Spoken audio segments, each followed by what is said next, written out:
নমস্কার গাইস, আমি বিশ্বজিৎ দিয়ে বলছি। বিশ্বজিৎ দিয়ে চ্যানেলটাকে অবশ্যই সাবস্ক্রাইব করবেন, লাইক করবেন। তো আজকের যে ভিডিওটা বানাচ্ছি সেটা হচ্ছে বাংলাদেশের পরিস্থিতি নিয়ে। বাংলাদেশের যে সনাতনীদের ওপর যা অত্যাচার হচ্ছে, ঠিক আছে, তাতে বাংলাদেশ তাতে ইন্ডিয়া বাংলাদেশের যুদ্ধ আবার শুরু হতে পারে। ঠিক আছে, আবার 1971 সালের পরিস্থিতি আবার ফিরিয়ে আনছে। ঠিক আছে, তো ইন্ডিয়াকে বলবো যে ইন্ডিয়া ইমিডিয়েটলি, ঠিক আছে,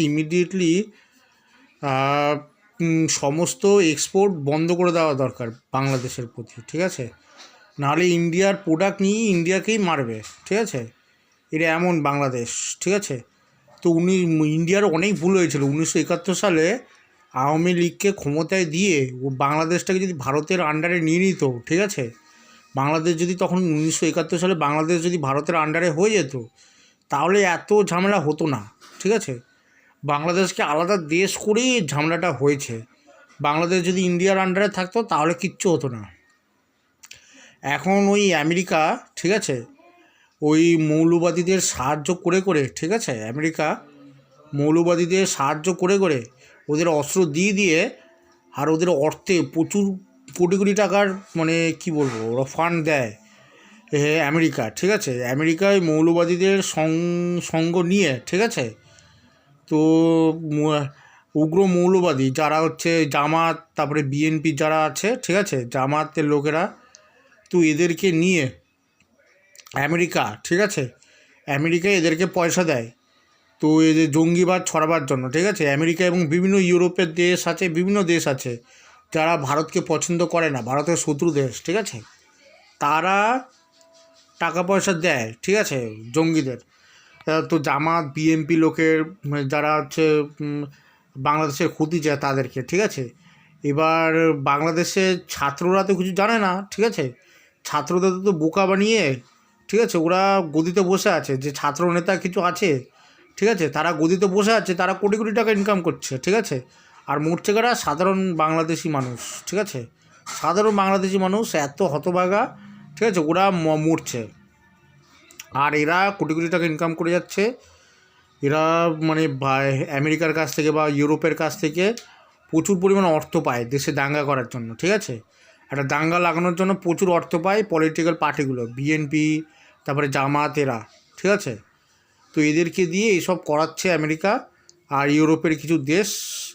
ঠিক আছে, তো ইন্ডিয়ার উচিত, ঠিক আছে, ইন্ডিয়ার উচিত সমস্ত এক্সপোর্ট বন্ধ করে দেওয়া দরকার। যা যা লস হয়েছে লসটাকে মেনে নেওয়া দরকার। ঠিক আছে, আর বর্ডারটাকে সিকিউর করা দরকার। পাকিস্তানের মতো টেনশন হয়ে গেছে এখানেও। ঠিক আছে, পাকিস্তানের মতো টেনশন হয়ে গেছে। তো বাংলাদেশ বিগত 2-3 বছরের মধ্যে বাংলাদেশে আবার যুদ্ধ লাগতে পারে। ঠিক আছে, বাংলাদেশ আর ভারতের এই 2 থেকে 1 বছরের মধ্যেই যুদ্ধটা লাগবে। ঠিক আছে, তো ওখানে উগ্র মৌলবাদীরা যা শুরু করেছে, জামাত, তারপরে বিভিন্ন রকম উগ্র মৌলবাদীরা, আর ছাত্রদেরকেও তো বোকা বানাচ্ছে। ঠিক আছে, ছাত্ররা কী বা জানে? ঠিক আছে, ছাত্রদের কোনো চিন্তাভাবনা করার ক্ষমতা নেই।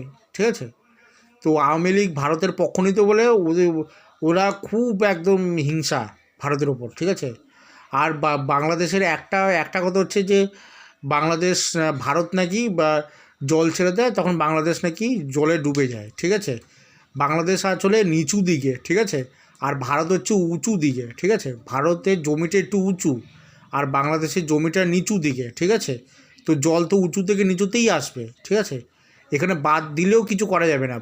বাদ যদি বাংলাদেশ যদি সত্যি সত্যি সত্যি শক্তিশালী হতো, তাহলে তাহলে বাংলাদেশি জামাত, ঠিক আছে, বাংলাদেশ ছাত্ররা যদি এত বাংলাদেশ নিয়ে এত চিন্তা ভাবনা করতো, তাহলে কি ওরা বাদ দিতে পারতো না? ভারতের সঙ্গে লড়াই না করে, আওয়ামী লীগের সঙ্গে যুদ্ধ না করে, ওরা নিজেরা রেমিটেন্স দিয়ে ওরা করতে পারতো না একটা বাঁধ নির্মাণ? ওরা কী করলো, একটা ইলেক্টেড যে গভর্নমেন্টটা, সেটাকে ওরা পুরোপুরি নষ্ট করে দিয়ে নিজেদের দেশটাকেই নষ্ট করছে আসলে। ঠিক আছে, এর পরিণতি হবে ভারত থেকে যে 90% জিনিস যায় ওদের কাছে, ঠিক আছে, সেই যা হবে হচ্ছে ওরা মানে ওদের দাম বেড়ে যাবে আস্তে আস্তে, মানে ওদের খাবারের দাম, সব কিছুর দাম বেড়ে যাবে ভারত থেকে যতই আছে। আর ভারতীয় লোক, বাংলাদেশেরও তো বলি, বাংলায় কেন যে ইলিশ মাছ নেয় ওদের দেশ থেকে, কী দরকার ইলিশ মাছ নেওয়ায়? ভারতে কত ভালো ভালো মাছ আছে, ঠিক আছে, পৃথিবীর শ্রেষ্ঠ শ্রেষ্ঠ মাছ ভারতে আছে। কি দরকার ওই এক ইলিশের জন্য, ঠিক আছে, এক ইলিশ মাছ এই 5-10 হাজার টাকা দিয়ে কিনে খাবে। ভাবা যায় এরকমও মূর্খ লোক আছে ইন্ডিয়ার মধ্যে, ঠিক আছে। তো বিশেষ করে কিছু বাঙালি কলকাতার লোক আছে একদম মূর্খ লোক, কিচ্ছু জানে না। তো তারা পয়সা দিয়ে ইলিশ মাছ জোর করে খাবে, ঠিক আছে। কিছু আছে মূর্খ লোক আছে, ঠিক আছে, তারা নিজেরা কিছু করতে পারবে না, খালি অন্য অন্য লোকদের খালি গালাগালি মারবে, ঠিক আছে। এরকম লোক থাকবেই থাকবে, ঠিক আছে। তো আমি ইন্ডিয়ান গভর্নমেন্টকে রিকোয়েস্ট করছি যাতে ইন্ডিয়ান আর বাংলাদেশের মাছ এখানে, ঠিক আছে, ইন্ডিয়ার আর বাংলাদেশের মাঝখানে যাতে একটা বর্ডার, ঠিক আছে, একটা মানে কি বলবো, একটা বিএসএফকে আরও শক্তিশালী করুক, ঠিক আছে, যাতে বাংলাদেশ এরকম না করতে পারে। তো আজকে ভিডিওটা যদি আমার ভালো লেগে থাকে অবশ্যই সাবস্ক্রাইব করবেন এবং লাইক করবেন বিশ্বজিৎ দে চ্যানেলটাকে। তো ধন্যবাদ।